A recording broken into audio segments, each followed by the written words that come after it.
Ladies and gentlemen, welcome to the Sober Swole podcast. My name is Jake, I go by DJ Swirl. and we have a guest. But before we get into that, I'd like to give a shout out to Royalty Nutrition. That's royaltynutrition.com. And to help me out with that is Warhorse. Hey, it's Warhorse. Do you want your workouts to look like this?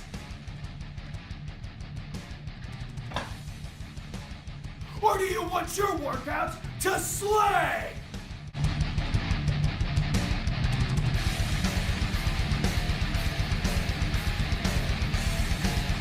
When Warhorse picks his pre-workout, he wants it to slay. If you want second place, go with somebody else. If you want to be a champion, go with Royalty Nutrition. That's right, ladies and gentlemen, Royalty Nutrition. They are a veteran-owned and operated supplement company that doesn't automatically go to use the cheapest thing they can in their supplement formulations. They're mixes. There's me. They don't use artificial colors. Everything is really just good and high quality. Use the discount code 37HAKE to save you 50% on that entire order. Next shout out of the evening will be to Gorilla Gains. That's gorilla-gains with a Z.com.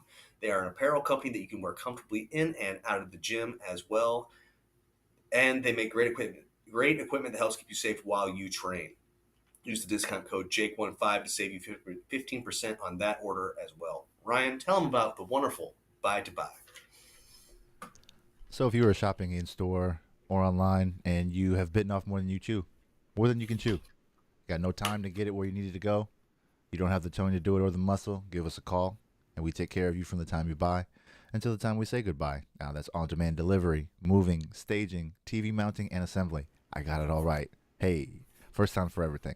The content creation side of that is what you see right here. This is Buy to Buy Studios. And with Buy to Buy Studios, we take your audio podcast, we take your low budget in your bedroom, no producer, no effort really put into your show, but it's elevated. You got a following and you need to bring up that level. So if you want to get paid on YouTube, if you want to get paid on Patreon, if you want to establish a base for your following, come to us. We will elevate your broadcast and we will do it with high quality at a low cost.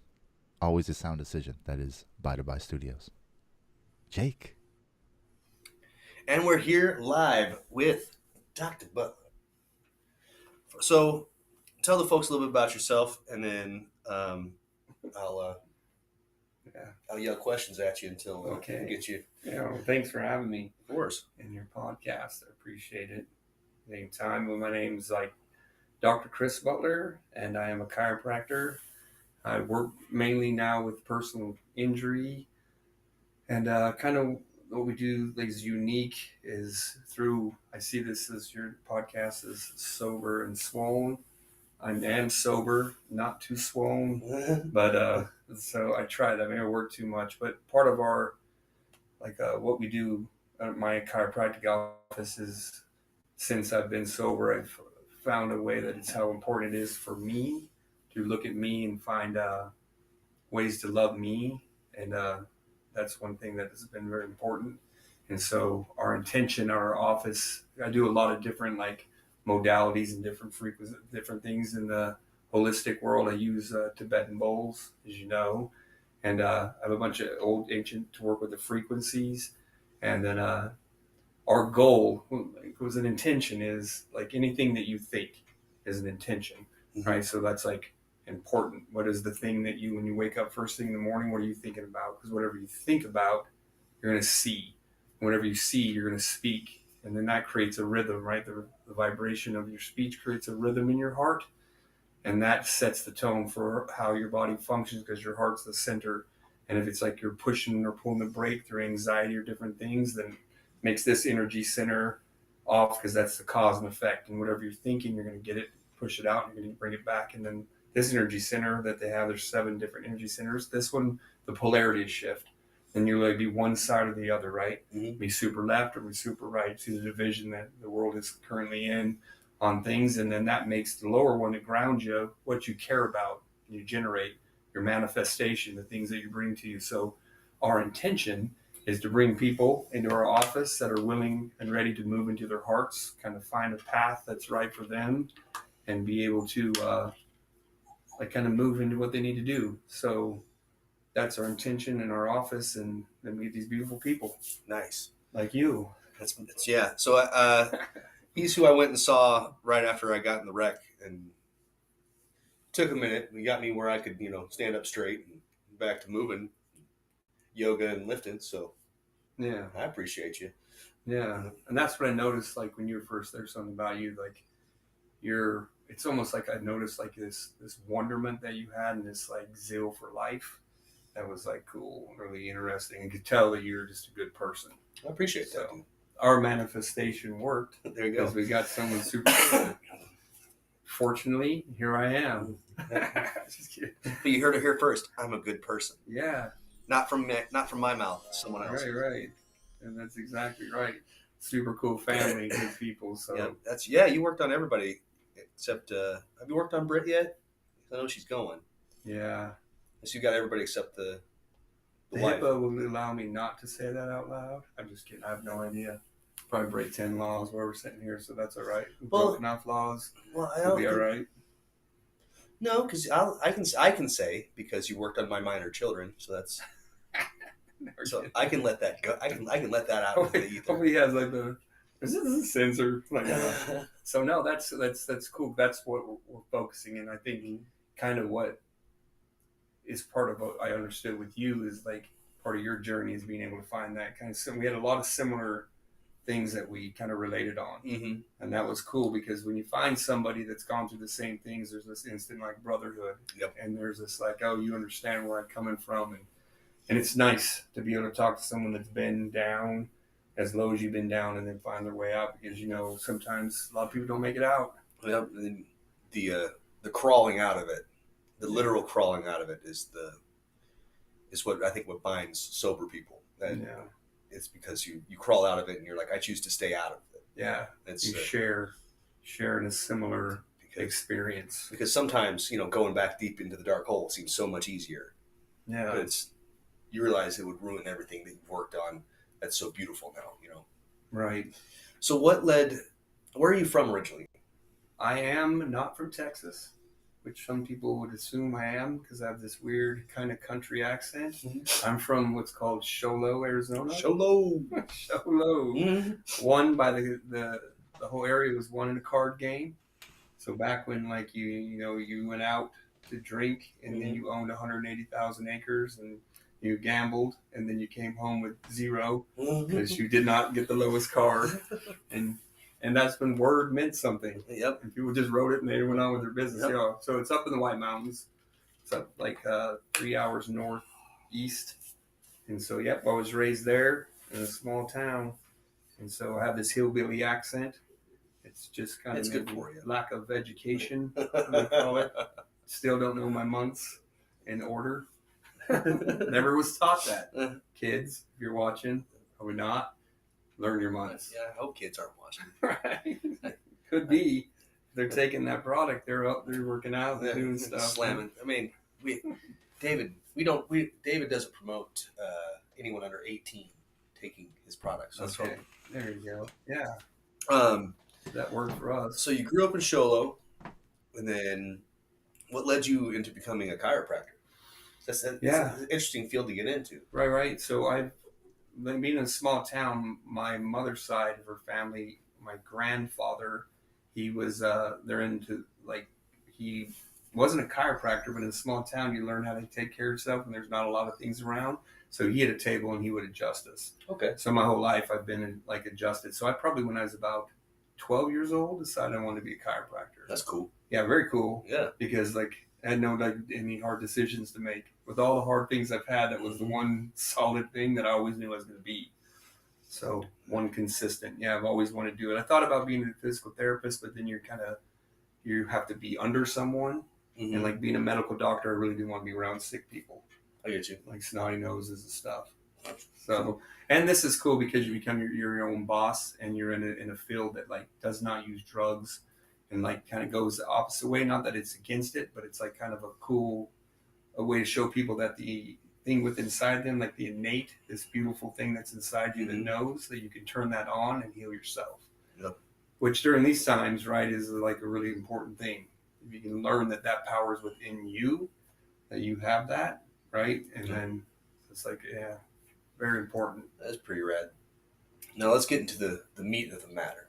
Mm-hmm. What was or were your drugs of choice? Oh, it's interesting. Yeah, it mattered. It just shifted. I grew up LDS, which is Mormon. Okay. So as a kid, I really didn't care. That was a hard thing. That was kind of a contradiction, right? Yeah. I like to party, and then I'm in a super religious thing. Yeah. So it's like that's where the first time, like, kind of living like almost a lie or a lot of guilt and shame was formed, because it's like, this is wrong, but you like to be this normal human. And so guilt and shame is like, if you understand addiction, and the drugs and alcohol are like what you look at it, oh, that's an addict. But if you like had a room of 100 people and you raise like who's an addict, like, 30 would raise their hand, and then you did the definition of what addiction is, and then 99 would raise their hand, and the one was just lying. Yeah. So we all have addictions, right? Like, and some just find different ways, and so I think maybe that pain from that, because like Gabriel Monte says that most addiction comes from pain, like not dealt with or understood pain. So I'm sure I had a lot of pain that just like, I got into, for me, it's excitement. Yeah. Like I like to explore things. I like to like live life. And so as a kid, I pretty much did it normal, like just partied with everyone like everyone else did. And so I think it wasn't until I went into college to NAU right out of high school, and then started getting into a little heavier drinking, like doing a lot of drinking. Then I got, I was trying to find Jim Morrison, trying to find the horse in the desert. So I was doing a lot of Nietzsche. And so I got into like a lot of acid. And so that was an interesting time, just eating anything, like ginseng weed. I don't know if you know where that is. It grows, I probably should tell anyone this, but like grows in the canal. Basically, it's local weed. And if you eat it, you have like the craziest hallucination. I was trying to find it. And once I did that acid and I like expanded what I was, and I knew I wasn't, it was more, then it was like a desire to be not here, because I felt like I could disconnect from being in the present moment. And that was nice, being drunk or high, because I never had to deal with anything here. So, and that's as looking at that, like people, there's a big thing now, like the ayahuasca trips, and and people are trying to and they're hearing all these things. And I look at that and I go, that might be like a good idea. But I also know with something like that, like getting introduced with plant medicine, like there's a pathway, a journey to get to a truth, right? I could give you a truth right now. I could tell you that something that I did is when I was sober, if you were like struggling, but I can't tell you how I got there. And you feel it good in your heart, but then you'd be like, same thing like ayahuasca. You go there and you have an experience with God. It's like getting invited to a wedding party, but then having to leave. And you know that because that's what drugs did. You get you there for a little bit. You'd feel this peace, this oneness, but then it would wear off, and then you just kept trying to grab for it and try to be it. For me, that's how it was.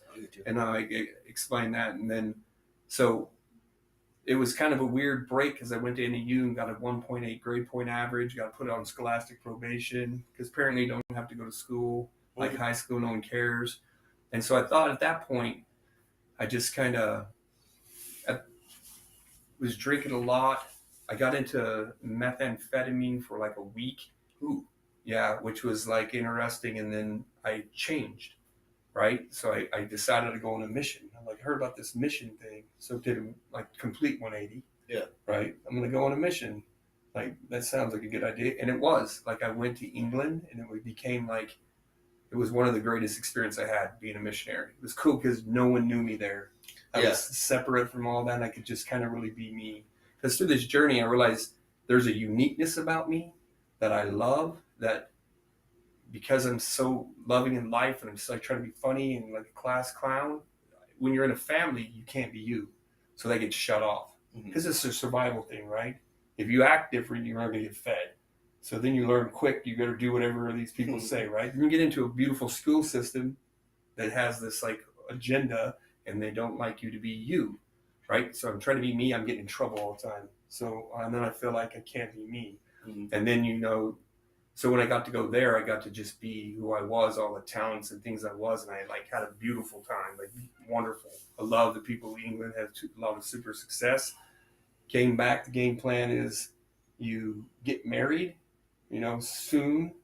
So Right? is that like an LDS expectation, or is it just something that you posed on yourself? No, I would say it's a kind of a game plan, like for your like a successful life. They would kind of lay out, this is probably what you should do. Okay. If you're not supposed to have sex before marriage, probably getting married as quick as you can eliminates like any problems doing that.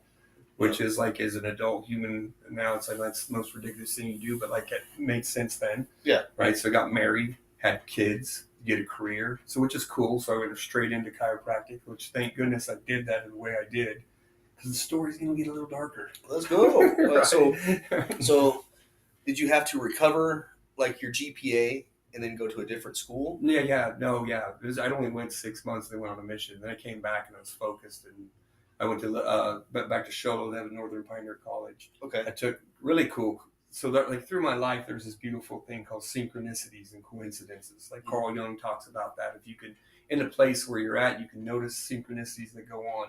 And I'm sure like there's times where you felt or seen things like that played out to like, wow, this is pretty cool. Mm-hmm. Like things line up.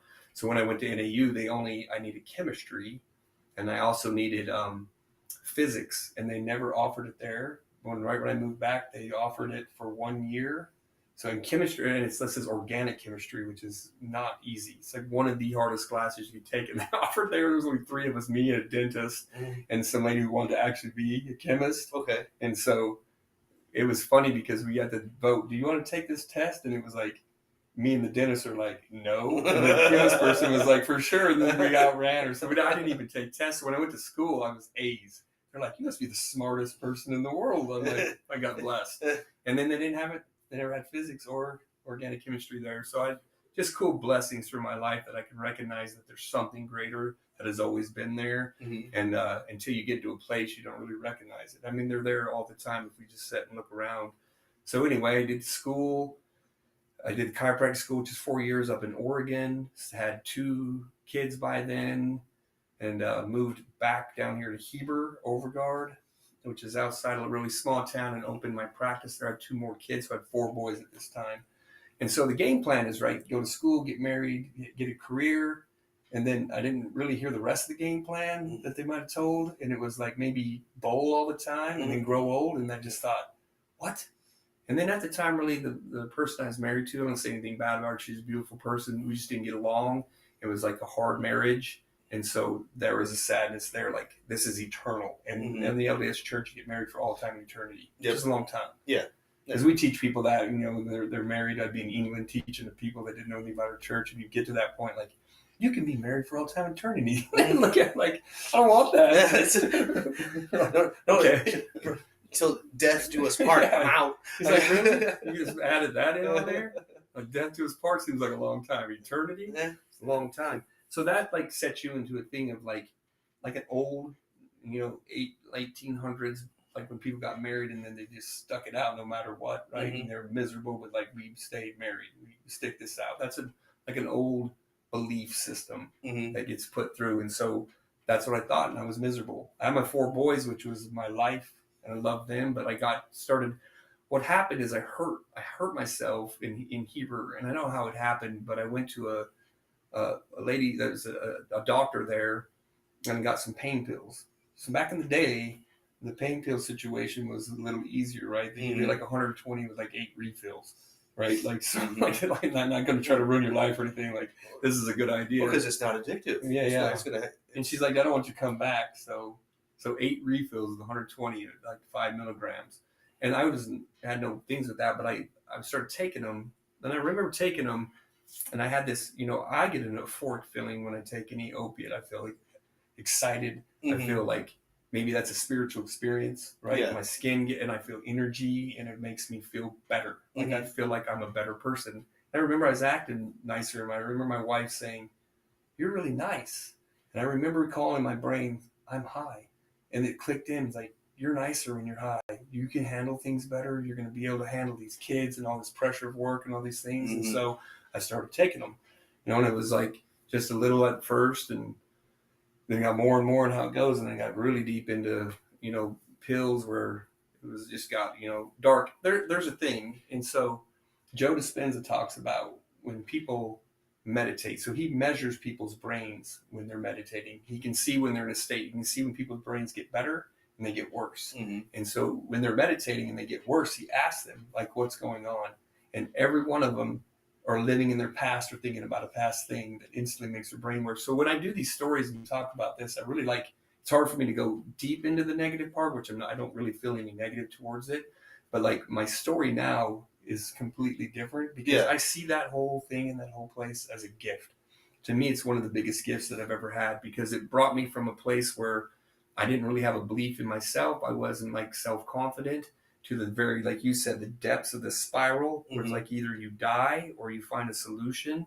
And that made me believe that the power was within me, this internal thing. So, well, that's how I try and look at it too. So, I mean, I'm sorry if I'm not trying to force you to go into a deeper negative spot. Yeah, no. I've said for a long time that I don't have regrets because it happened. Yeah. What's the point of regretting it? Right. It's what did you learn from it? Yeah. Because that's not a regret. That's that sucked, but it was a lesson. It took me here, right, which led me to here. So I like that. I like. I'm interested when I feel that when you say the moment that you said I don't have regrets. Like, how did that feel for you? Well, it's because you can sit and dwell and be like, if I only just turned left, my whole life, but you didn't. Yeah, you're here. And it took you here. If I would have, if I would have stayed in around Austin, Texas, I could be probably one of the best bodybuilding coaches and probably a way better bodybuilder than I ever was. Probably, maybe. Who knows? right. Who cares? It didn't happen. I moved out here, and I have my daughters, I have my stepkids, and we have a son due around Thanksgiving. Yeah, congratulations. And this is the most love I've ever known in my life. Mm. And I don't come from a bad family, but I'm saying this is a whole different level of, that's not to say I wouldn't have eventually had kids or something if I stayed, but I have this now. Yeah. And it's amazing. Right. Like I had my girls and I just went and drove around today and went and did different stores in their princess dresses and stuff. I went to Sportsman's Warehouse to buy dove hunting stuff and more shells for my shotgun with my princesses. You know what I mean? Like that's a great day. Yeah. I wouldn't have had that day if I hadn't have been out here. So it's like right. It's like am I a good coach? Absolutely. Right. But I can be a good coach right here, and I am. But I mean, it's just on a whole different spectrum. I wouldn't be doing this show. Right. I wouldn't be doing the other projects that I have my hands in that I really enjoy. It's beautiful. So I hear you saying is like if you have regrets, like living in the past is then you miss the present moment. Yes. Right. In the present moment for you, like in this day, what I felt was just like the most beautiful thing that you could ever had. Yeah. And it's simple, but you remember it as well. And you're here and you're present.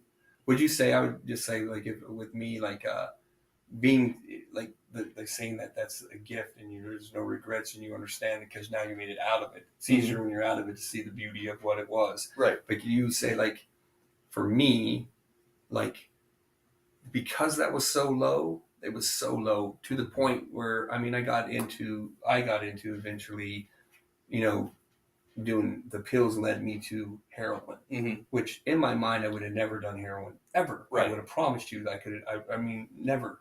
And then would inject anything into my arm, guaranteed.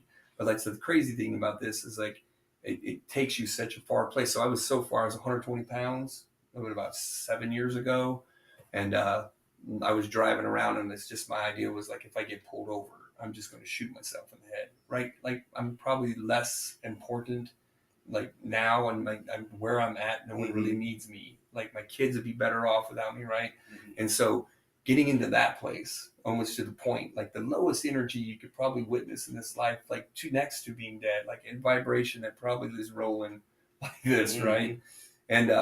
And then getting out of that and like digging, like you said, from that pit, from that hell, and being in a place where whatever you think God is or whatever you think the devil is, like pretty much realizing we create like a lot of it, right? And you're sitting in a trap house, right? And there's guys back there, and then there's no one has any electricity. There's someone in cargo pants with a headlight, shit in his pants, beatboxing naked in the corner, just waiting to get your dope going.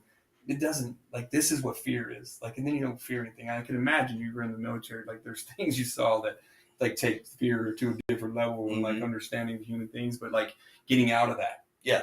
And then now being in this, like in finding this peace and love, my worst, and this says this in the big book, my worst day now is 1,000 times better than my best day then.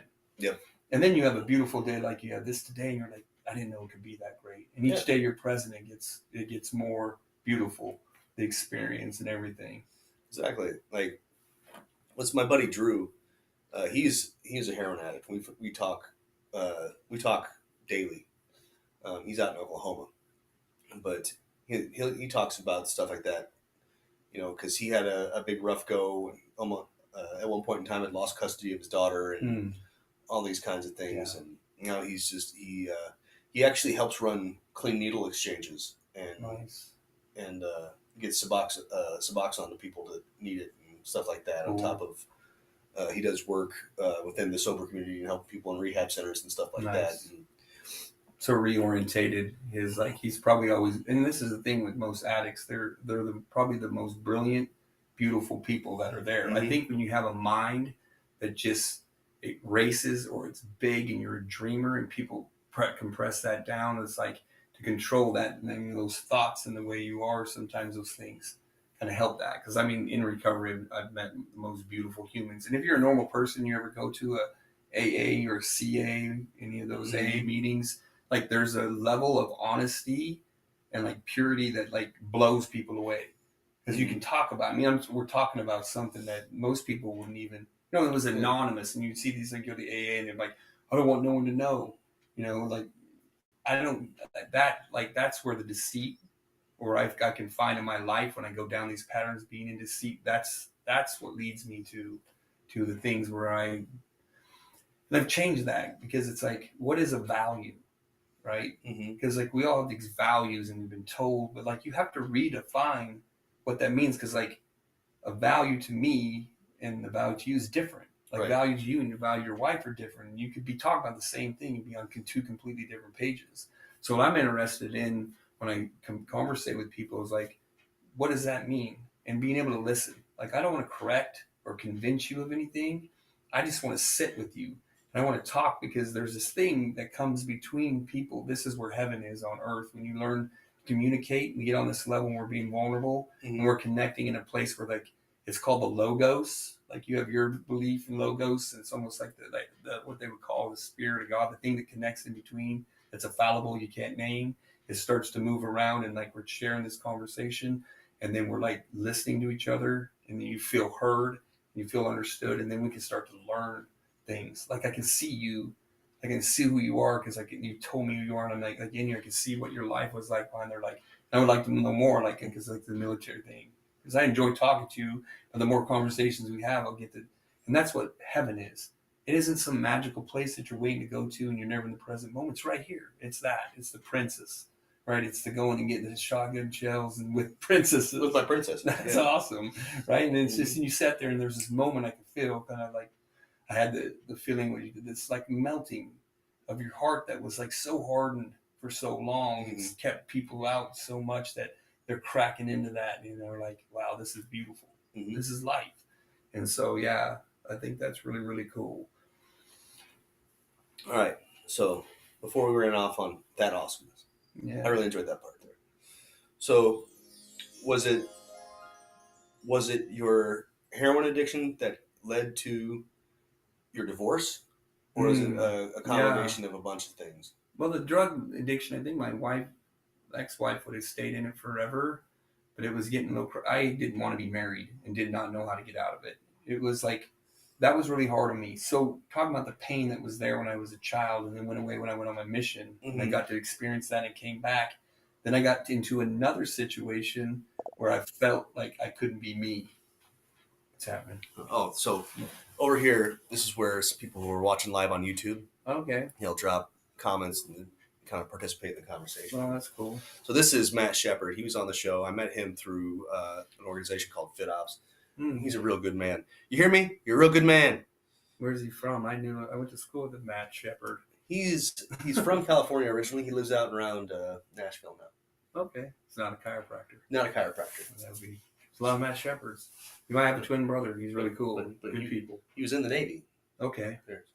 Similar. Don't hold that against him.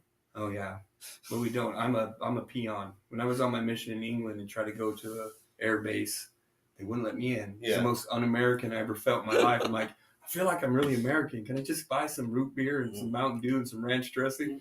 You can go to the embassy. Yeah. Screw those guys. You're not. Joe Biden, love you. Anyone listening? No, China, you're the best. No. We don't play that here. Yeah. He doesn't. When the Chinese come to put us in the prisons in the Grand Canyon, I'll die first. Me too, right? But, I'm not about to get crazy. I'm too old. I would like all the back in the day just survive forever. But at this age, I'm like, I got enough bullets for me. And I'm too tired, dude. Ryan and I both are openly critical of the nonsense that comes off from both sides. And then what's cool is about that is like everybody has their truth. And then this like division that we're having amongst we're all the same people, right? But like that being able to see other people's opinions and know that they're getting fed it, man. What I've learned from this crap, dude, like I'll be getting like the feeds I get, like I get all kinds of information. And I talk to someone who's on that other end. They haven't seen one story I got. They've been getting fed the other things. So we got two people come together hearing two different things. And it's like, no wonder we're not getting along because they're never even hearing a word of like things I'm saying. So the beautiful thing about that you can find is I love finding people that think completely different than me, but we have respect for each other. Right. Then we can have a conversation about it. Yeah. And have a better understanding about each other. And then we may not have come to a point of agreement, but we still have a point of where we nod and then.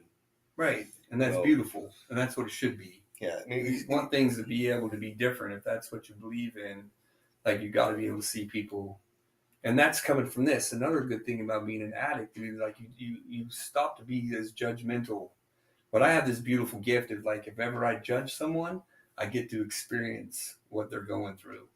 That's like this wonderful gift I have, right? Cool. That guy's a fucking prick, right? Cheating on his wife, boom. I get to go, I see he was like, he wasn't a dick, dude. He might have been hurting. Things might have been bad, right? You just see things like drug addiction. You look at drug addicts a completely different way.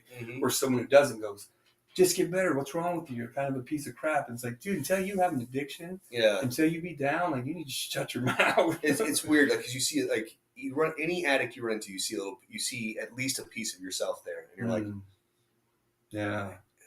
Then your heart goes out to them, man. It's rough. And my heart goes out to people on the other side because that's a hard thing to deal with. Like, and what I understand from that, which is for people on the other side, it's hard. It's hard because you don't want to give into it. But you don't want to give up on them.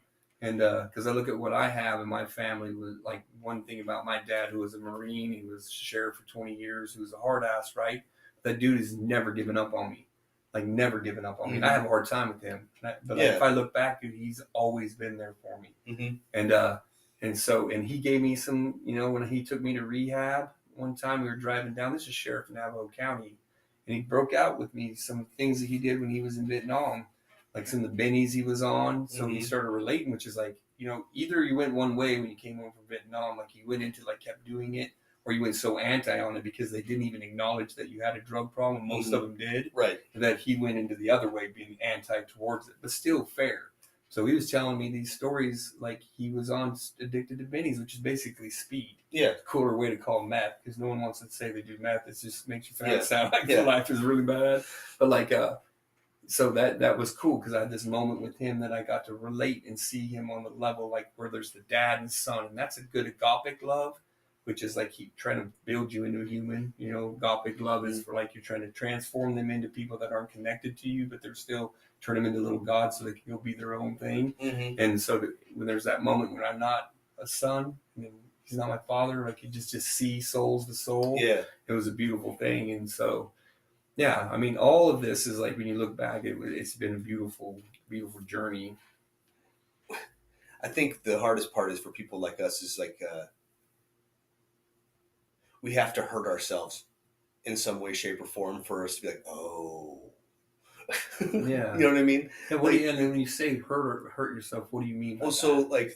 So the first drug I ever did was coke. Okay. I was 19, freshly back from Iraq. Okay, and we're getting adjusted back to being in the United States, but still on the Marine base. And there was a guy. I think he's still in prison, but he ended up running cocaine throughout the whole barracks. And he was running it throughout the base, pretty much. But we ended up with a bunch of it in our barracks. And my buddy Max goes, "You want some of this?" He's from Arkansas. And I said, "Okay." So I was 19. We were the first infantry unit to ever go to Iraq and come back 100% no combat casualties. So we were just shit hot. We were great at our job, period. And so I turned 19 in Iraq. I'm back in the United States. I'm young and I'm invincible, which is a terrible thing to be. Yeah.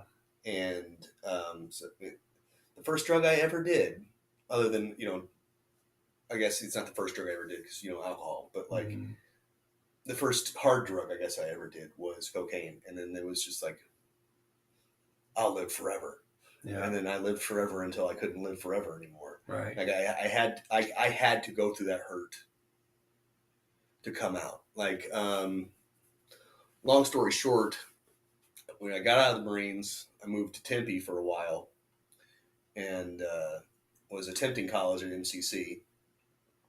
And it got to a point where one of my roommates killed a guy. I just quit going to school. I was just a mess. And like my mom had to drive down from Illinois to come to get me. Yeah. Like my mommy came to save me.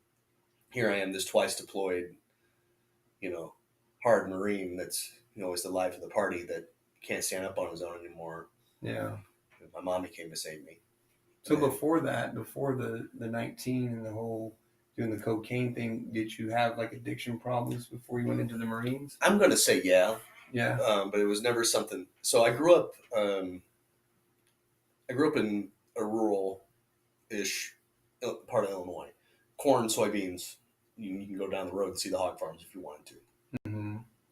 And so what we did was we got just shit wrecked in cornfields. Yeah. Or at people's parties. It's just, it's just what we did. And then I joined the infantry. And an infantry unit, it's just a bunch of young, dumb men being young and dumb. And so the moment you were off work, you were going. I started tobacco at a really young age too. My sophomore year of high school, I started dipping because when you first start dipping, it takes your hunger away. And I was a wrestler. Yeah. So this makes sense. And you get a little buzz out of it. Woo! But and then looking into my family history, I probably should have never touched that stuff, period. Because there's alcoholics and drug addicts on both sides. Yeah. And I got a heavy dose of the addictive traits from everybody. Right. So I was just interested in that story.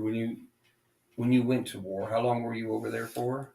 In total, it was 14 months. So you were 14 months. So two 7-month deployments. And you were like in active combat? Or you saw things? Yeah. Like, did you ever see someone get killed? No. Okay. No. Did you fire at people? No. Yeah. No. So that's complicated. Yeah. But you're not able to talk about so it? no, I can. We just bashed Joe Biden. Yeah, it's probably going to be all right. No, you're fine. It's fine. It's no, just, but no. And then what I'm interested in is the feelings, like the feelings that was like because and you know, maybe from that age, 18, 19, 20, and that later part of your life is like a huge developmental of like who you are. You're finding out who you are as a person, that you get your identity right. So I'm thinking like at my age, I went and taught the gospel, like this beautiful, right? And like it's a completely like night and day kind of scenario where we kind of both ended up in the same thing, which is interesting. But I did it way later. Yeah. Like I didn't get real serious into drugs, so I was like 35, like which is bizarre. But what I'm curious about is like what that did to your psyche, if that was, because I mean, even if you didn't see anything or not, like the mindset. I've never been in the Marines, so I'd assume that like they probably teach you to be very tough, very independent, but yet very obedient. But it's like that whole mentality you said. I think you said came back with our invincible. Oh, which cocaine would be very beneficial for that mindset. But that I'm great and I'm amazing and we're unstoppable. Goodbye, and then go into the world where the world doesn't give a shit. Right? Yeah. If you're invincible, if you're like oh, dude, when I got out, I had something that I've coined entitled veteran syndrome. That's cool. Not to be trademarked. No, yeah, anybody can use that. Write it. But it was. You'll find that when a lot of younger people or people get out of the military, they expect, okay, give me the world. Yeah, I did this for you. Give me. Okay. That's what you mean. Yeah, you're incredibly entitled. Right. Well, I would think. Yeah, but I would feel that should be somewhat true, to a point where like at least helping you kind of get back into the world. So, yes and no. Yeah. The way I see it is, I see it as a contract. I signed a contract. Yeah. I did my contract. I'm getting the benefits of my contract post-military. I'm technically, it's 60 or 70% disabled. Yeah. So I have my VA healthcare. I get a check once a month. Yeah. So my contract is still being fulfilled, right? I have attempted college for free and got paid to go. Have you felt like that always, or has that been recent? No, this is I've had to come out of my entitled veteran syndrome. Okay. Because there was a lot of I felt that people needed to give me a life. That makes sense, though. It makes sense, but it's wrong. Yeah. Right. Not helpful. It's not helpful for like finding your independent. But like I would think in those years that you were supposed to be taught how to be like a man, not like a killer, which is different than like a functioning human man that like has like be providing and then loving. Right, like that doesn't work there. Love needs to get taken out of that. So something like that was kind of forced upon you at a certain age, which is in a thing which should care about you, right? Like it should care about young men. And I would just think in my mind, because I've seen a lot of veterans, you've probably seen more. I might be talking way out of like key, but like having a program for when they return to like kind of reintroduce you to the world, like welcome back. I think that's maybe why a lot get into police work, because it kind of fits the same. A lot of guys get into police because work. It makes sense, right? You can still be that aggressive and you can still have this and it feels more home. Yeah, but I remember I was actually looking into becoming an officer in Mesa. This was years and years ago. And they're like, have you ever done any drugs ever? And I was like, yep. I said, don't even apply. Oh, okay. Interesting. Oh, okay. Didn't even go into what it was or what happened. They didn't care. I never met a cop that was completely I have never met a clean cop. If you're a cop and you're watching, I don't live in Santan, you're not going to be over. God bless the cops. Listen, man, the Pinal County sheriffs. Yeah. You have to be shooting up with the kid's hair on fire in the front seat for them to be like, hey, deploy your work. Like, I love it here. Yeah, that is nice. It's great. It was a beautiful place to live during the COVID pandemic. Oh. Yeah, it was the best. So blessed. Anyway. But that, yeah. So, I mean, I like that. I appreciate your, like, to look at your point of view on that, but also see, like, it's tough. Because I can feel that, like, when you said that and you, like, kind of looked to the side, like came back, you felt that, like, I don't know. And I know where you live. You live, and I'm not going to take, and I love it. Like, I love that you, like, I'm not going to blame people for what this is my thing. You're owning your shit. But, like, overall, it's kind of fucked up. you can kind of admit the whole way they run that thing and not give a shit, and you feel like you're just being, yeah. But I love that you said there's a contract. See, I love talking. See, now I'm getting into your point of view, because there's my point of view comes from a 46-year-old white dude that never went to that lives this way, right? I assume everybody gets treated like I do, and they don't. And so to like see that point of view and like kind of see in there, and like kind of understand or like read your eyes, and like I can feel there's like some sadness and confusion, or like there's a lot of like things that went into that. That's like a hard time. Feel abandoned, even if you're not entitled, you still feel shit on by something that should be. Well, it was one of the hardest things. I don't know. I can't speak of any other job in the military, but I know the infantry especially.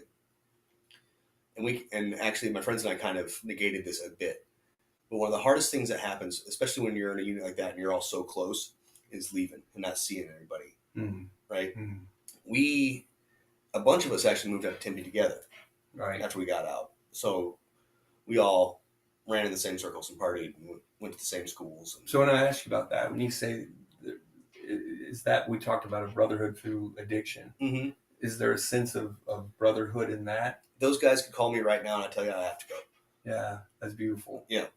And that's cool. And then, so there's that, I'm an impressional, I'm a young person, and then you found these, and you clicked. And I liked what you said. That's probably meant a lot to you, that you all came back 100%. That means a lot to you. Yeah. Because like losing something like that, that's very hard. I can only imagine. We've had more of the guys we served with kill themselves at home. Then right. We lost. And that gets back to the fundamental question we had about the problem that's not being like addressed with them helping people return, because that's high and that's bullshit. And I mean, I can't even imagine what you feel like losing a brother like that and then no one giving them help. Were those people you're in contact with? I tried to be. They kind of drop off. But it's one of those things. Like, it's one of those things where it's at the point now where we're all living lives. Yeah. We all kind of just come and go. And like I'm going hunting this weekend with my buddy Nate, who I was in the Marines with. Yeah. And then some of the other guys might be coming. That's cool. It's cool that you made friends for life.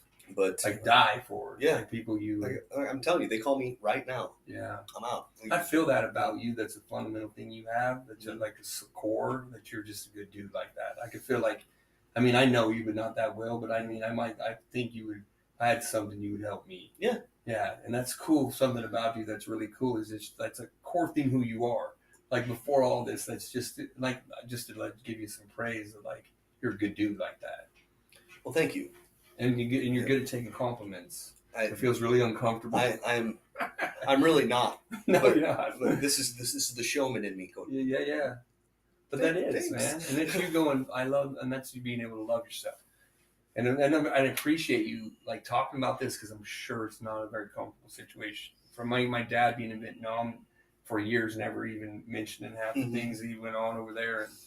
And I found one of the things that I found pretty early, even before I really got sober, was I found that if I didn't hold on to it like a lot of the older generations did, I could I'd at least go talk to someone who at least wouldn't talk to other people that may have known or had a similar kind of experience.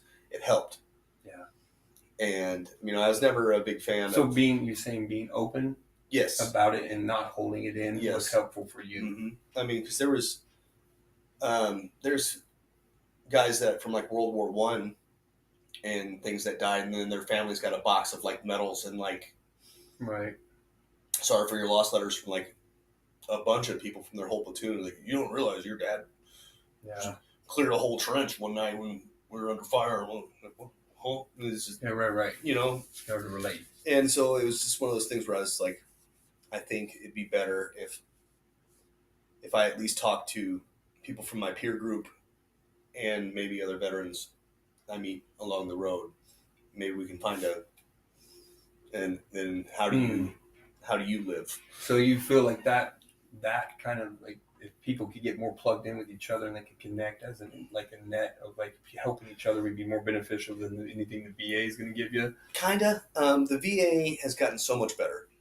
One of my biggest things I've always said, do you remember when there's the big VA scandal that broke out of the Phoenix hospital. And a bunch of veterans were dying on wait lists for like life-saving surgeries they needed, Mm-hmm. treatments and things that would have helped them. Okay, so I was back in Illinois at that time, and I'd been to no, I was in Texas. So I'd been to a couple hospitals in Illinois, and I've been to a couple centers and hospitals in Texas. And my big thing was, I need you to realize that this scandal is breaking out of Phoenix. That's the best hospital I've ever been to. Bummer. And you know what I mean? Yeah, right. I was like, Phoenix just got caught. Yeah. Like, Right. That's So- a problem. so that was one of the things that Barack Obama and Trump both did, was really get the Department of Veterans Affairs more on track. So like going to go on record off kind of the rails here. I feel like you just praised Barack Obama out loud. I did. Okay, I'm just joking. No, you're fine.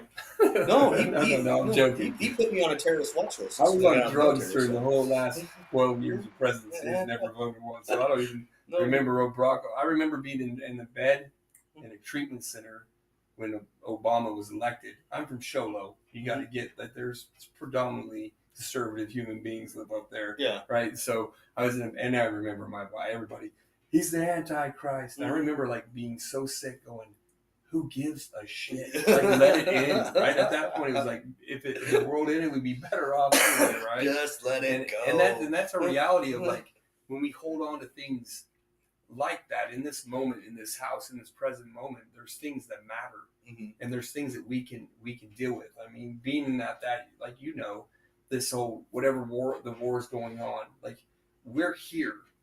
This is your little heaven. And this is your little slice that you can only deal with. And if you're like off worrying about things that you can't really control, like you can't, like you can worry about, but what good would it be if you're just pissed off about all that and then you're not present here?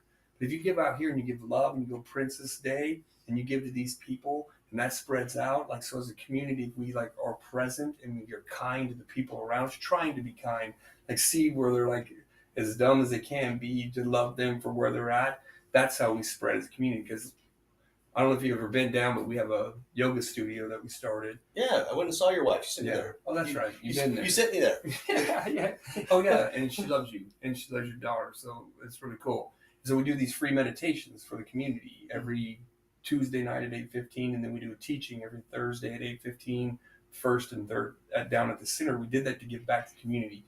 And when you gather people together and you start to talk about it, and you get them to be able to meditate and then get out of their head and like see the present moment, see what life is, and that like just spreads like the whole energy of that. And so I just think that like we can do that because we get so caught up in this stuff. We get so caught up in like the politics or whatever this is, and then we develop an ulcer right over like worrying about shit that like you can't do anything about, right? Mm-hmm. So the best thing you can do want to be an activist, because I did that, right? Like, oh, the president did this. And like, I was like, I'm going to go to Washington. I'm going to walk there, knock on the door. I'm Dr. Chris Butler. Oh, good. Go around, right? They don't give a shit. They don't care who I am, dude. It doesn't matter. So me getting fired up about that and like losing time with my family, not being present with the people I love is like, I see that as like that is a fundamental thing. And you know this whole game works. And it may not be sinister and it might not be evil. It might not be this, but it's a money thing. And like when we're here working, when I realize I'm a chiropractor, I'm like, oh, I'm a doctor. And I'm like, I basically keep the slave labor moving back, get you back out there, keep on working. Back to work. Right? And I'm like, all I'm doing is moving you back into the thing. And that's beautiful and that's okay. Because like, and being here, this is the most beautiful country. I love this. I love them. And you've been outside of the United States, you realize like, dude, shit's weird, and we really do have it good. Mm-hmm. We can just get over like this separation of what we do, and I don't think we're separated as like the internet or the news make it seem to be. Mm-hmm. Statistically, the world is way safer and way better place than it's ever been, but you never hear that. Right. Like stats on everything are down, like things are less. I mean, it wasn't like that long ago in the Inquisition, they would take a cat and like put it in a box, lower it into a fire, and hear the screams of a cat, and everybody would cheer. Like, you can't even comprehend someone doing that. You can't leave your dog in the car for 10 minutes without getting arrested for the next 20 years, right? I mean, we've moved so far Like we've advanced so far, but we don't talk about that. Like, so yeah, it's just interesting. I see what you're saying. I think it's good to acknowledge and be upset about things that are wrong in the current time. Mm-hmm. But I also agree with you that we do need to acknowledge the better of what it was. Yeah. I see what you're saying. And so this is the thing. This is the cool thing I've learned. Like, truth is truth. Like, truth is truth. If we all, on the count of 3, all the whole world opened our mouths and spoke, that would all be truth. Someone else's truth is just as real. It's because that's what they believe. And so, and if we can give the grace of all that, and that's hard. That's hard. Then you're saying you want to get with someone that has an opposite opinion, and you would love to just have. That's what's so beautiful about podcasts. Mm-hmm. You get 2 people with different things, and over a long, drawn out thing, if both people are open, they can see what the other person believes. Like I can see what it feels like to be 19 and coming home, and then having this go on, like, and then feeling let down, and then like coming up with like, I'm not going to let this get me. I'm not, and coming up with this, and then see where you're at. Like it's cool. I can see that. I go, that's bullshit. Like those people are after. They fuck you up, right? And you're like, right. So, but I saw that and I go, I get where you're coming from. Mm-hmm. And so that changes my opinion and my view on everything as I'm allowing myself to go into your story. Well, I mean, you got to think about it. So us as addicts, who let us get there? Who had Jesus? No, yeah, Jesus. Oh no. But like, who at the end of the day? Who's on the porch? Just kidding. Who's the responsible one? Right. Yeah. Beautiful. Me.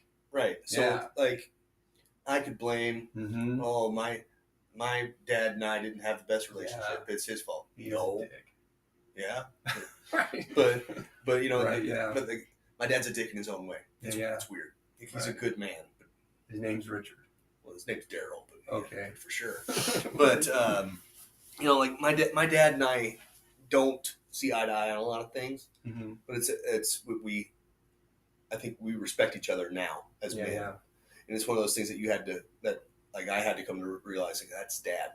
Yeah, that's him. And would you say in that relationship that like you see eye to eye now that we're talking about, we have to take responsibility, that you changed and saw that relationship different and made it different, or did he? You know what I'm saying? Was it him coming around and bringing you up, or you seeing things different and trying to see him different? I see him. As he's getting older, he's mellowing out more. Mm-hmm. Like he'll still like hit you. He's quick. Yeah. He'll cut you He'll cut you through your bone before you know what's happening. Right. Right. And you have that relationship where you do that, where your kid's the right thing. He's funny. Yeah. Yeah. But that's means your visceral feeling. Yeah. Like, right. Well, one of my favorite stories. So my youngest brother and I are 8 years apart. Okay, so I was already in the Marines when my brother was in high school. Mm-hmm. My brother's on his way to junior prom, driving Dad's car with his date. Wrecks Dad's car. Gets picked up. They go to prom. Okay. And I went, huh? Excuse me? Like, he didn't murder you on the side of the road when he pulled up? Mm. You know, like... This is your younger brother? Yes, my youngest brother. Yeah. Because so if I would have done that... Right. Yeah. We also would not be having this conversation. Right. Or, Trust me, I know. But, and it's a Marine dad that ran for sheriff. And if you got in trouble during election season, I'd rather go to jail than about go to the woods and get the beating that you're going to get, right? But, I don't hold that against him anymore. Yeah. Like I did as a younger man. Right. But I was like, Was he in the military? No. So my dad is, it's really strange how hard he is. Mm-hmm. Because and it comes from his parents. But my dad got an accounting degree from the local community college and got into computers before computers were a thing, right before home computers became. Yeah. So my dad's been an IT guy before that was a career. Right. But he grew up with really strong values. He played in a band forever. He played in a country band forever. But he was never like I've never heard a story about my dad being a roughhousing, fighting guy. So more like Gene Autry, just a little bit, soft. But like he's hard. But maybe it's something that we need to talk about more. But I don't. Yeah. How he's hard, I don't understand. Like I don't understand how he himself is. Well, how does it feel to you when you say hard? What does that mean? Well, it's like I don't like I know because usually when someone is a hard ass, Yeah. there's usually some sort of trauma that made them toughen up. So I don't know. Maybe I don't see it. Maybe I haven't heard it. But he's tough. Yeah. And you feel like when you say tough, like, is it like to get through to him, to feel his love, to like understand where he's coming from? What is hard about it? You don't mean physically hard. You're like, there's No, I mean, he's physically hard. Yeah. Like, my dad would probably still kick the shit out of a bunch of folks. He's like, strong. Yeah. Yeah. And you assume like only people can be strong if they've had some kind of trauma they got through. That's okay. So maybe I should elaborate more on that. Because there's strong people that have, I assume don't have any crazy thing hard and traumatic. But I'm saying that like the way he is, his career that he's in, like you'd expect. Right, IT guy. But you'd expect him to be like a biker. Yeah. Or. Do you know your grandpa? Oh yeah, my grandpa was the man. Is he tough, hard? I think he was. Did they were raised on like some kind of farm or no? My grandpa was a factory line worker at Caterpillar. He did that for 30 years before they made him retire. And then they lived and grew up in Illinois. So Chicago. No. Chicago is different place. That's a whole different place. It's from Arizona. We don't know. You're okay. You're okay. I'm from Chicago's up here, and then I'm from like the middle, down here where there's like farms. Okay, so outside and work. Okay, not. So then he grew up. Dad, did he have a job and stuff? Or he's IT, just smart. Mm-hmm. Yeah, he's like incredibly intelligent. Yeah. The thing is, both of my grandparents are incredibly intelligent people. But my grandma grew up in Southern Illinois, in the farms, and my grandpa grew up in Lebanon, Missouri, in a small farm town too. So is your dad open? Do you feel like he's open about talking about his past and like talking about emotions and things? Is it hard that way? No. Like so you can't get into there. So does that make you, when he doesn't do that, feel like he's hiding something? Like there's a dark part of him he's not breaking out? No, I don't think. Maybe he has like skin suits in his basement? No, I just think it's just he's Dexter. He's just good at. No, I think my dad is. I think he's just a tough son of a bitch. Nice. But it doesn't match up. The story in your head. But it's pretty funny. So he works at Illinois Cancer Care now and does all their IT stuff. And it's a big corporate thing. So they made him take like a mindset wellness exam thing. And part of it was an empathy test. And he failed it. Interesting. And he didn't understand. Well, that's interesting. So that's what you're feeling. I can imagine as growing up with a child who like need to get some of those things from him, right? Like if he has a zero empathy on the empathy chart, and then it's all that makes sense. Lack of empathy to mine would be hard. So I understand like that definition makes sense. Hard as in like give me a friggin' hug or like say you're sorry or like show some kind of like. Well, so this is a long-winded thing, but so he goes and he's telling his parents this whole story about, when someone's cat dies, I tell them sorry about your cat. Like I don't understand how I failed the sympathy test, kind of thing. But and and then grandma goes, "You'll get over it." So grandma, she's a hard ass. Okay, grandma's a hard ass. In beginning of July, my grandpa Howard died. Oh yeah. So I was back in Illinois for 5 days. We were there at his funeral, and my dad and I had a moment. They were playing Vince Gill singing "Go Rest High on That Mountain." I don't know if you know who Vince Gill is. Yeah. So we're sitting there. I lay my head on my dad's shoulder, and then he starts to cry. I've never, and that broke me. So here I am, 34, laying on my dad's shoulder, and we're both crying. Nice. So like, that's beautiful. Yeah. So, but and still, what's cool I feel about that is the man who you respect and love passed away to bring that out, to bring you guys together. It's wild. Yeah. But I don't think my dad will be. He'll sit down and have a talk Yeah, about but emotions. that's sometimes. that thing I was talking about with my dad for a moment.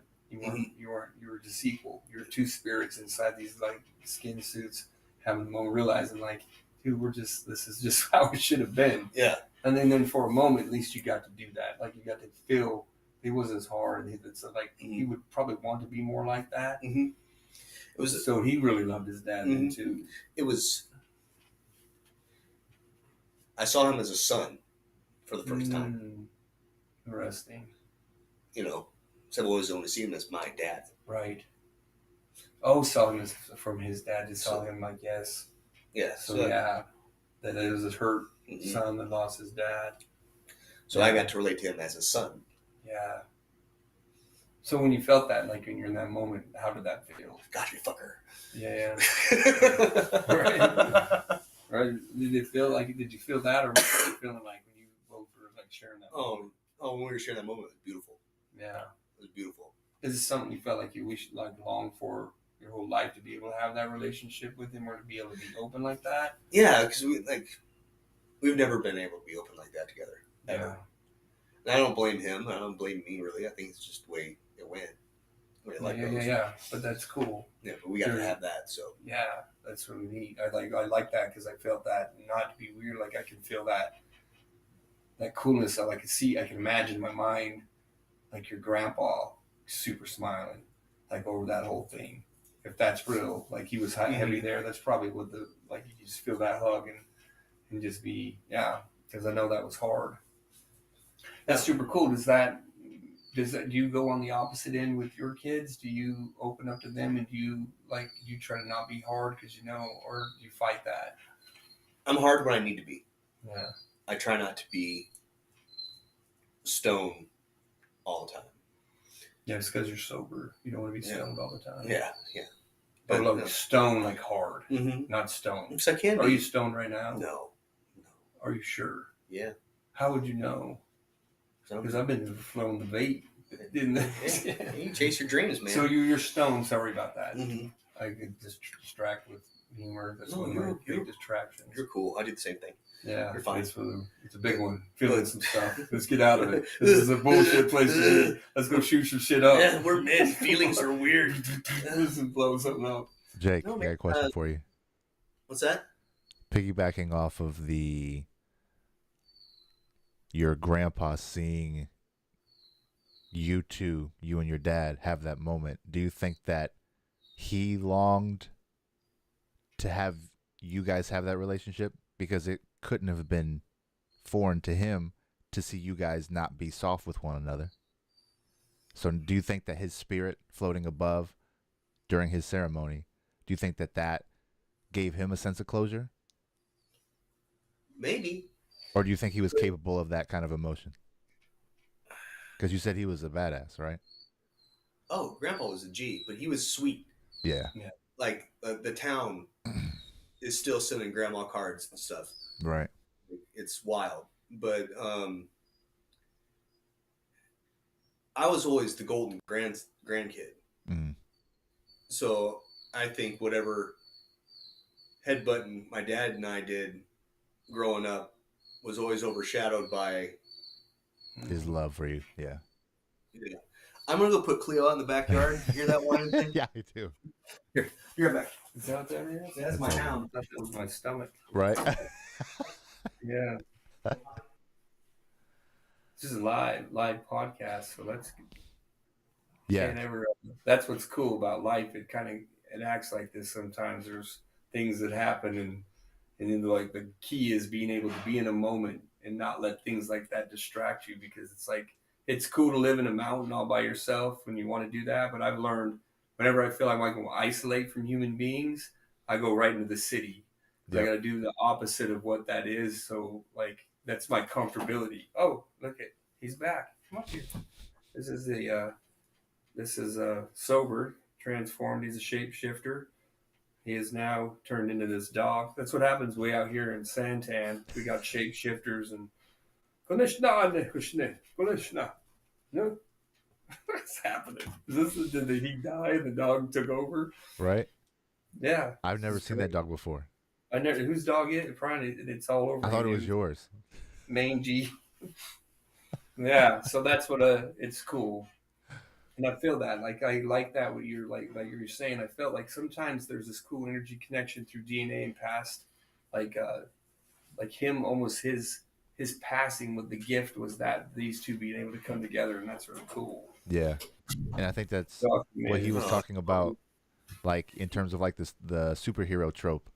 There was always some kind of trauma that's attached to them overcoming their status quo or whatever made them normal, and then that superseded them into making them that exceptional thing. But yeah, it's I mean, because I lost my older brother when he was 24, so like Mm. the trauma from that, me and my younger brother, we used to butt heads all the time, and so like I'm the middle child of three boys, so like oldest favorite, my dad, youngest, my mom's favorite, the baby, right? So like we always Right. had that natural thing. My brother passed, and that really changed, and it Mm. forced us to understand the value that we had the entire time, but that we really didn't get to see, or we were distracted from all of our us trying to be our own person. Mm. And so his passing really transformed the way I look at life, the way that I Yeah. pursue things. And so me and him are super, super tight now. And I do things like this with people like Jake because you just come across people who just have this energy that it radiates based off of that trauma. And as he was talking about earlier, he was like he has no regrets. He calls it that. I refer to it as inconvenience is the birthplace of opportunity. So it's like it's a perspective thing. So you can look at a hurdle as something, oh, I have to jump, and you can have that negative standpoint, and then every interaction you have after that point, it radiates that negative energy, and so it's like the butterfly effect, right? But it's negative. So if you look at a hurdle and you go, oh, I can jump high, or you're like challenge accepted, every person who sees you or that comes across that, they're going to see that as hope or joy or happiness or whatever that translates to them as. And I think we talked about it. It wasn't last episode, but it was a couple shows ago. We talked about the mile, and to where there was that plateau to where everybody, they didn't think that you could run faster than 7 minutes. Someone did it, technique changed, everybody did it. 6 minutes, impossible, and so on and so forth. And so, like, I agree with what he's saying, but I understand your questioning as well, because it's like you don't necessarily have to have trauma in order to be a good person, but if you live a life of privilege the whole time, it's a lot. I want to say it's easier, but there's a tendency for nepotism to churn out less than capable kids because of that privilege than if they were forced to go through the toughness of that forms when you have the opposite of that privilege.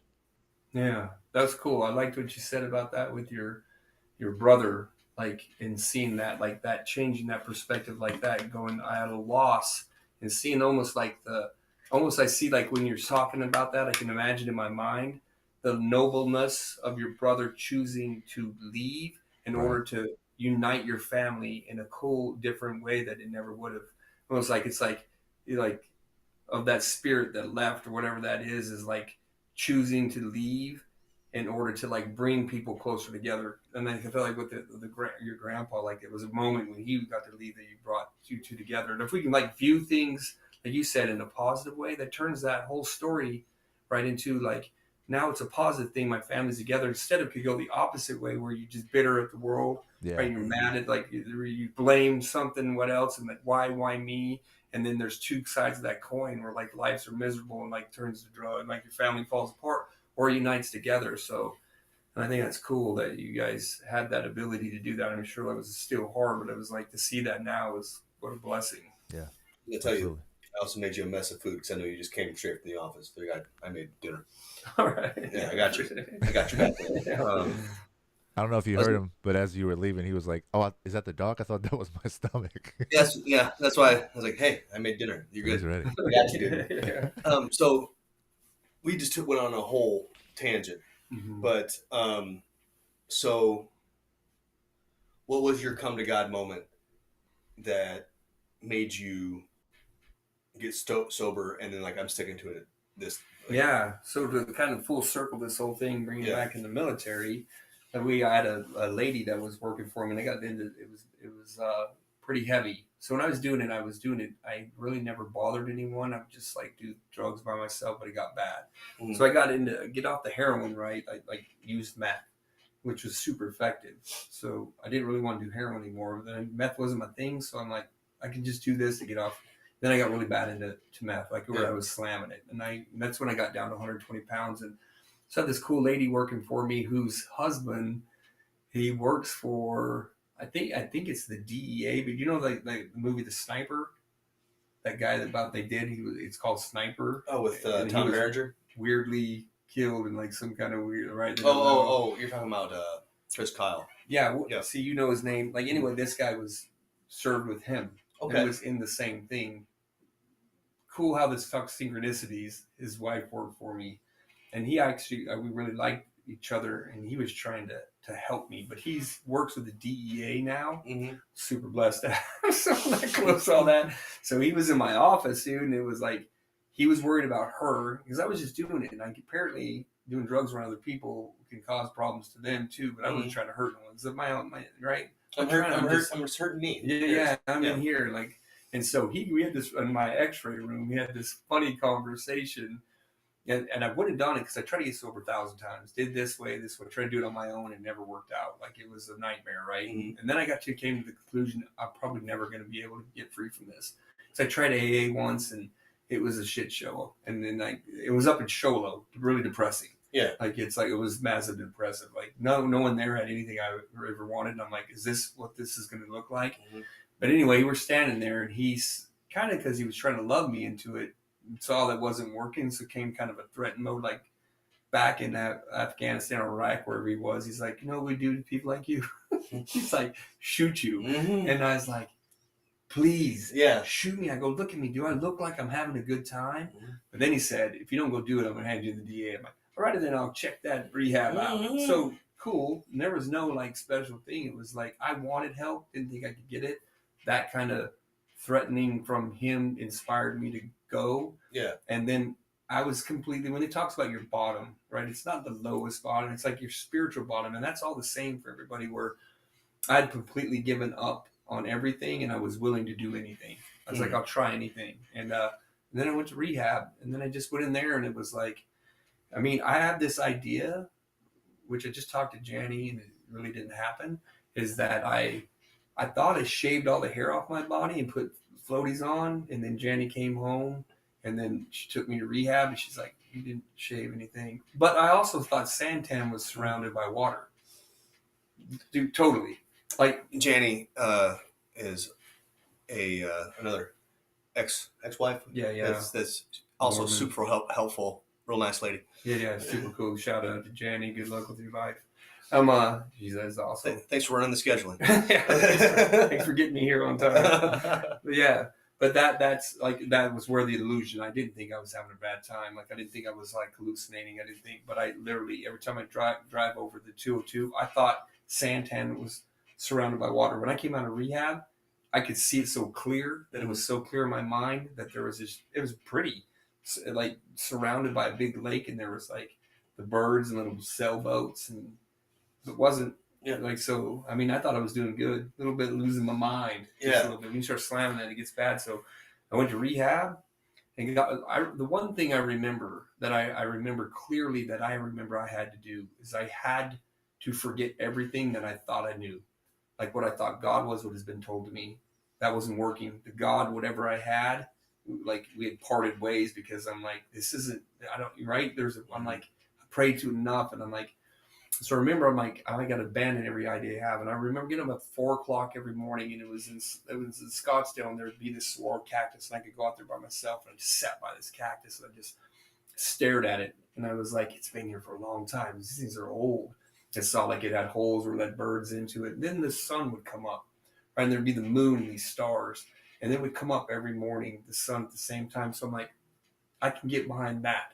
I can get behind that there's something amazing in that that's consistent. And so that's how it started with me, is like just believing in something like that, like the cactus and the sun, something greater. And I started to develop my own, because I think what happens with most people around the age of 29, you grow and everything's told to you, and you don't know this until you become like a parent.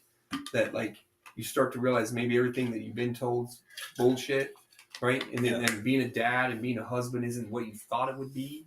And then there's like this unraveling.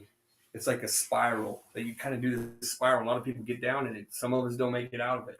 And like when you make it out of it, then it's like this dismembering of all the bullshit, like cutting the pieces all over. It's dismembering it. And then you, as you get better and you start to get whole, you start to remember. Like that when they tell you remember, that's acidic teaching that like, oh, that's great. But when you do this, you start to remember, and then you start to form who you are.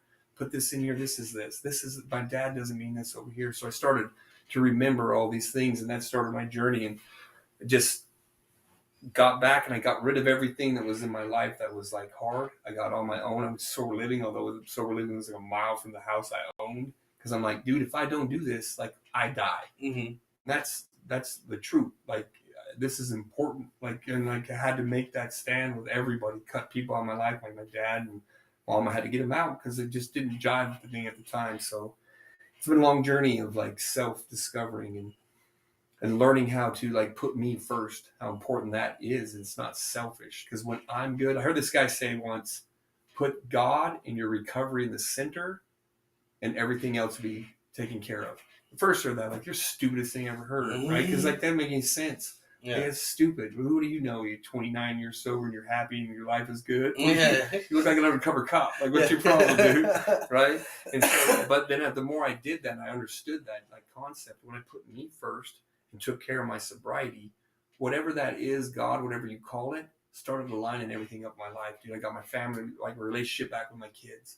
My business started like booming because I almost just even become a chiropractor. I'm like, it's too much pressure. Mm-hmm. Like I don't want to do. I will start opening soberly. You know, you always have this like one. I'm going to save everyone. Yeah. Yep. And then I go, wow, I have an opportunity. It's something I really, really love that I'm good at, that I can come in contact with people, that I can share my strength, hope, and experience with. Mm-hmm. And that's what I get out to do. That's why my intention I started at the beginning is like to bring that in because that's my desire is to help people understand their greatness, their worth, their importance.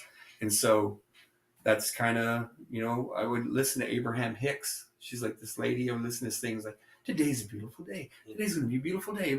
I would listen. It was like a 10-minute like musical thing. I listen to that every morning for 3 years. Like I know that like you can't change like patterns that have been formed without changing the way you think, feel, and act. And the way I used to think, feel, and act apparently was a little off. Yeah. So that's led me to here. And then here we are. I'm beautiful Santan, blessed. Like when that COVID happened, funny enough, I got remarried to like one of the most beautiful people I know, Melissa, who's like so awesome. And we're on the same page doing these journeys and she has her problems, but it's like found that cool match finally that like I'm okay. And I found someone who's okay. And we came together that, it's just that's the beautiful thing, like being able to come together and like seeing your life and like whole. That's like the gift, right? That's part of the promise that was given. Like everything will come together. Mm-hmm. So I had a really cool thought. This is another thing I may think. I lost it. That was the point. I don't know if that's part of it. Like have holes because I don't know if you notice this when you kind of get sober, you kind of got to abandon everything. It's almost like you get a stroke.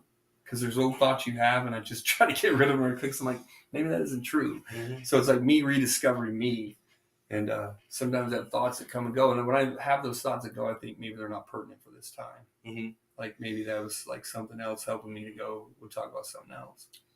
Yeah, my big thing when I was coming out of everything was, as I really had to take a. I have. For most of my life, I never took responsibility for what I did wrong.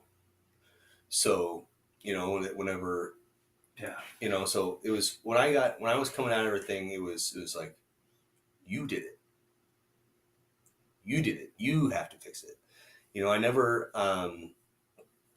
worked a program. I never went to rehab. How I gave up cocaine was I woke up one morning and wanted cocaine for breakfast. And I said, oh, I'm never doing this again. That's the last time I touched that. And then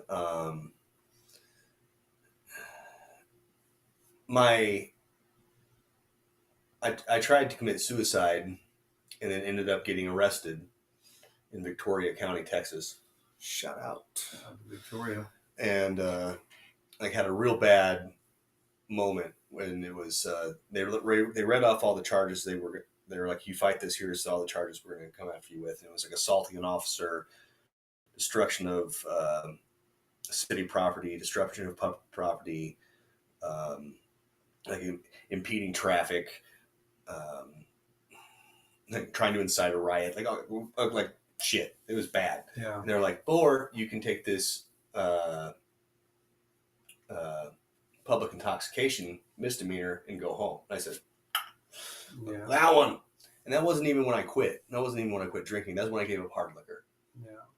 But my last is about a year and a half, 2 years after that. My dog died, and I had a not your father's root beer, and I had like not even half of it. I was like, I don't want to do this anymore, and that was it. Yeah. But that was, and it was, I had to, and it was me growing and realizing that I have to take responsibility.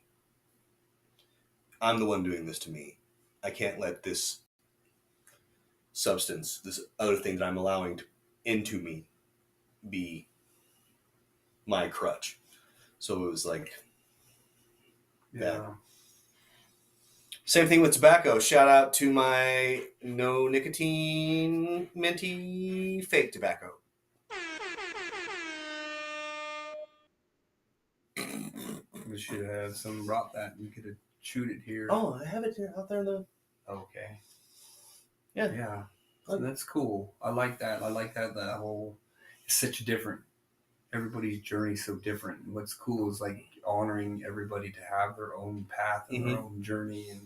And like my idea is like people go, well, how did you do it? And I used to sponsor people and I help a lot of people. But what I realized, like, I can't even explain to you the steps that got me to where I was at. And it wouldn't do any good for anyone else. I can just give them that love and go, you know, your journey is your journey. You're going to be on it. And I can be around to like support and love people. But like, I believe firmly that like we're given certain pathways that we're like meant to travel and there's no mistakes, you know, and I think it's just cool. So yeah, appreciate you having me on your show. Of course. Is there anything else we need to talk about? We should need to do another one. We can definitely do another one for sure. Yeah. Because obviously we can talk. Yeah.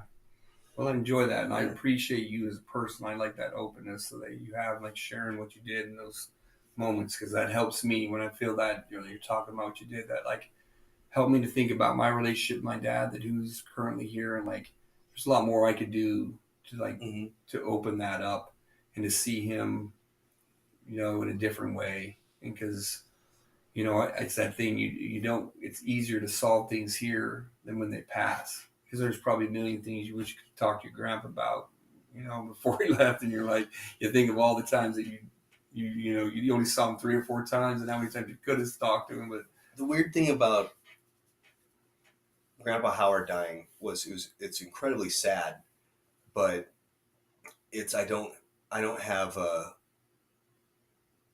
I wish we had more time. Yeah. Because it was pretty good. Well, because he was really involved in my life, all my life. And I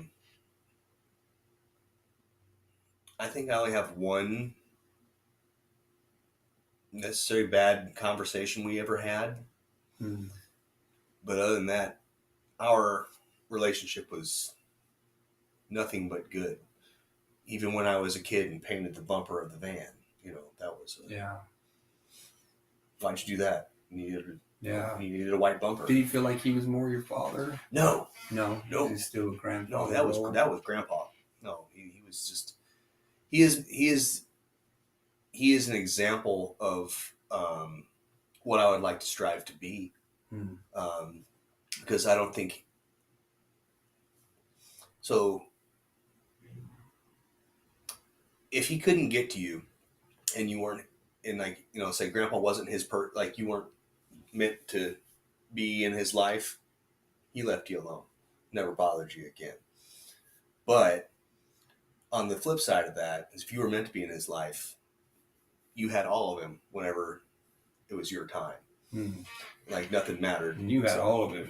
Right. And that's why you felt like I'm the golden grandkid, like you felt number one. I did. Still in that house, the biggest picture of all the baby pictures.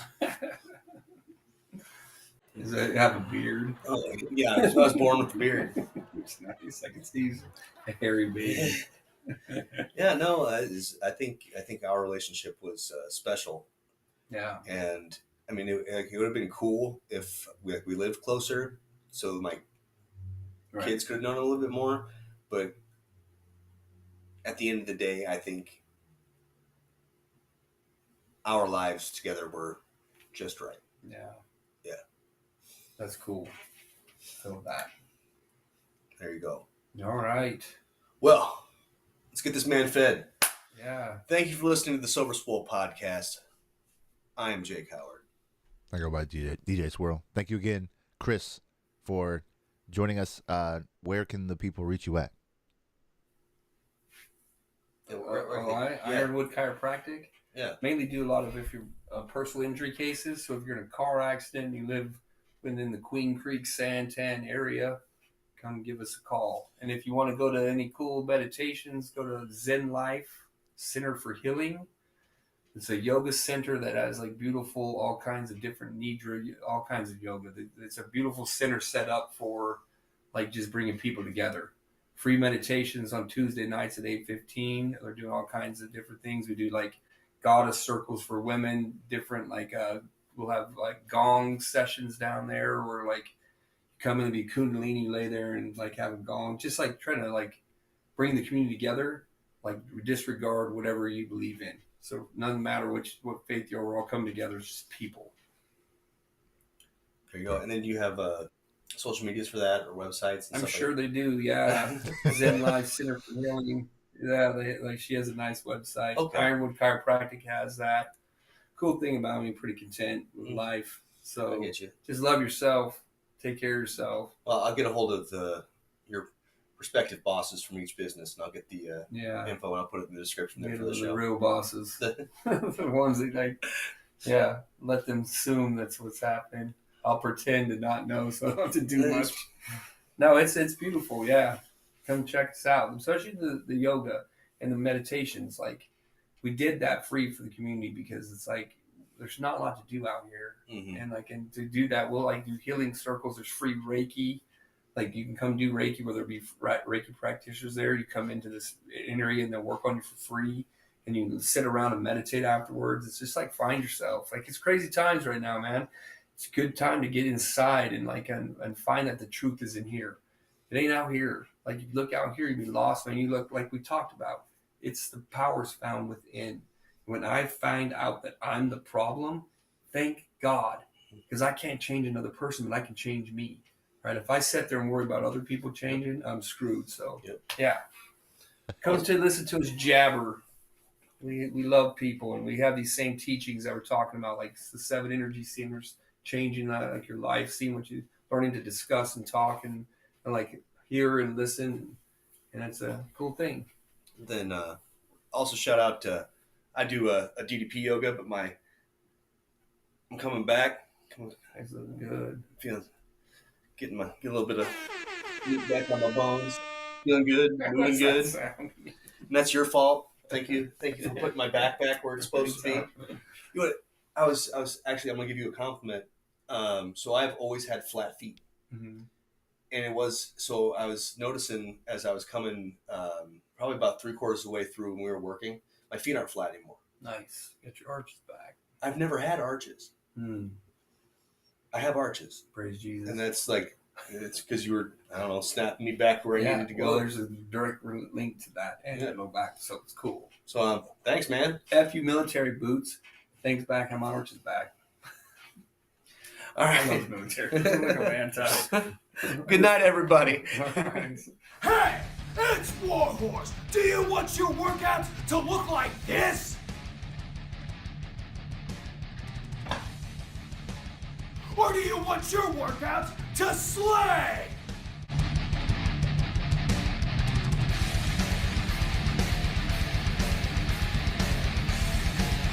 When Warhorse picks his pre-workout, he wants it